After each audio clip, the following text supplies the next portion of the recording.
الحمدللہ رب العالمین، الصلاۃ والسلام علی سید الانبیاء والمرسلین، اما بعد فاعوذ باللہ من الشیطان الرجیم، بسم اللہ الرحمن الرحیم۔ اردو سیف آفیشیل کے معزز ناظرین کو السلام علیکم ورحمۃ اللہ وبرکاتہ۔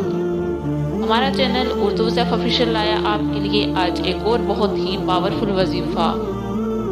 آج کا ہمارا وظیفہ 4 رمضان المبارک کا ہے کہ آپ نے ایک ایسا عمل کرنا ہے کہ جس سے آپ کی جو بھی پریشانی ہے وہ ختم ہو جائے، اور آپ کی جو بھی آپ کی حاجت ہے، جو بھی آپ کی خواہش ہے وہ پوری ہو جائے۔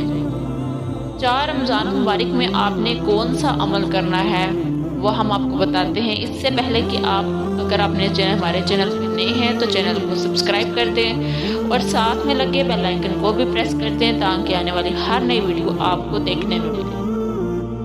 تو آج کا ہمارا وظیفہ جو ہے وہ ہر طرح کی مشکلات کو ختم کرنے کے لیے ہے، ہر طرح کی پریشانیاں مصیبتوں کو ختم کرنے کے لیے۔ اگر آپ مکمل اسے اپنی زندگی میں اپنا لیں تو آپ ہر طرح کی مشکلات، ہر طرح کی جو پریشانیاں ہیں وہ آپ کی زندگی سے ختم ہو جائیں گی۔ بہت ہی آزمودہ وظیفہ ہے یہ، بہت ہی یہ پاورفل عمل ہے، اور بہت سے اولیاء کرام کا کرتا ہے، انہوں نے خود بھی اس عمل کو کیا ہے، اور پھر بہت سے اور لوگوں نے اس عمل کو آزمایا ہے، تو ہر ایک کو اس عمل سے فائدہ ملا ہے۔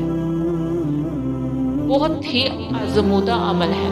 4 رمضان مبارک کو آپ نے یہ وظیفہ آپ نے کسی بھی وقت کر لینا ہے، یعنی کہ آپ جب بھی فری ہو تو آپ اس عمل کو کر سکتے ہیں۔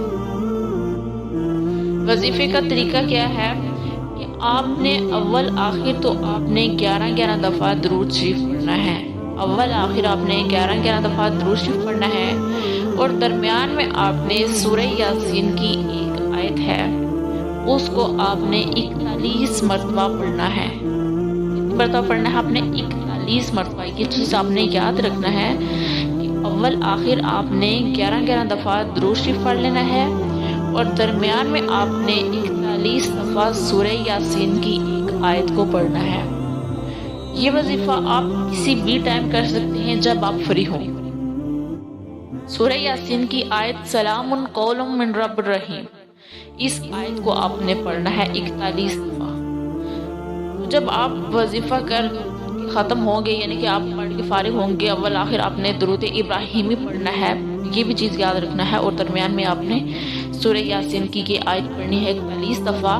تو جب آپ یہ عمل کر کے فارغ ہوں گے تو پھر اس کے بعد آپ نے اپنی جگہ پر بیٹھ کر گڑ گڑا کر اللہ تعالیٰ سے دعا مانگنی ہے، یعنی کہ آپ کی جو بھی پرابلم ہے، آپ کی جو بھی حاجت ہے، آپ اپنا گھر چاہتے ہیں، اپنی اولاد کے لیے کر رہے ہیں، یا کسی روزگار کے لیے کر رہے ہیں، اپنی جاب کے لیے کر رہے ہیں، جس بھی آپ مقصد کے لیے کر رہے ہیں، تو آپ نے پھر اپنے مقصد کے لیے اللہ تعالیٰ سے دعا کرنی ہے، تو انشاءاللہ تعالیٰ آپ کا جو بھی مقصد ہوگا وہ پورا ہو جائے گا۔